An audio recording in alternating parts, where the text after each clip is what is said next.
and Irish courses I took in high school. Languages were definitely not my thing. After several classes, I was getting absolutely nowhere. Each lesson ended with the other students wearing great big satisfied smiles on their faces. I knew they'd figured out something about the language that they didn't know before, while I still couldn't understand a single word. My ego was destroyed.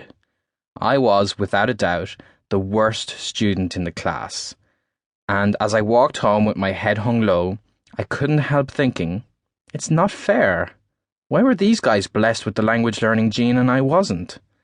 I'm never going to learn Spanish. After 6 months in Spain, I could barely muster up the courage to ask how much something cost or where the bathroom was. I really started to think I would never learn Spanish. I began to worry my experience immersed in a different country would be a total failure. I was convinced my destiny was to spend the rest of my life speaking only English. Fast forward 7 years. One night in Budapest, I ended up at a couchsurfing party at a local bar with an international crowd. I confidently strolled in and said hello to everyone in Hungarian, one of the most notoriously difficult languages in the world. I started chatting with the local in Hungarian about my progress with his native language. I had been learning it for only about 5 weeks, but I was still able to have this rudimentary chat with him. Next, I noticed a slight Brazilian Portuguese accent from the guy speaking English to my left. I asked, "Você é brasileiro? Are you Brazilian?" And when he told me in Portuguese that he was from Rio, I immediately switched to my karaoke accent, using slang from his own city, telling him how much I missed it. He was shocked to hear an Irish guy speak his own Portuguese dialect in a random bar in Budapest. Then I recognized a Spanish friend of mine across the table and immediately switched to fluent Spanish, asking her how her Hungarian was coming along. Later, a couple from Quebec arrived, and I turned on my Quebec accent and expressions while speaking French.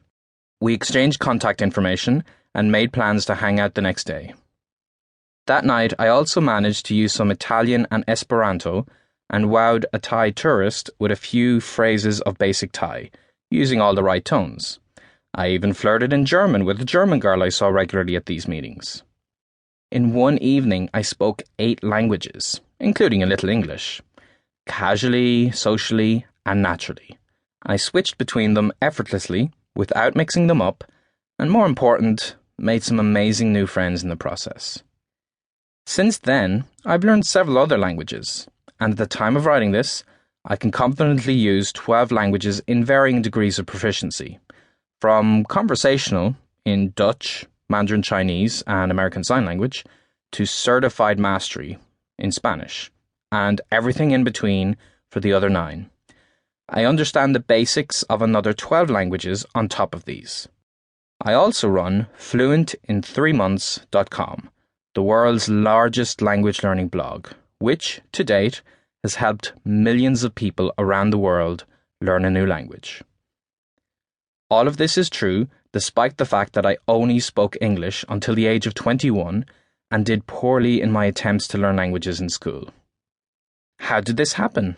How did I go from dropping out of my Spanish language class to being able to converse in more than a dozen languages? Simply by changing how I approach new languages. The way to learn a language is to live it.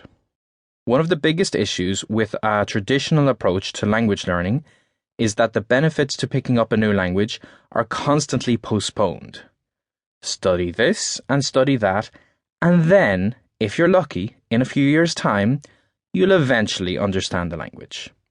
As well as being far from the truth, this approach removes the fun and the life from the process. In many education systems, especially in English-speaking countries, languages are taught the same way as any other subject, like geography or history. Teachers provide the facts, or vocabulary, so the student will know the language.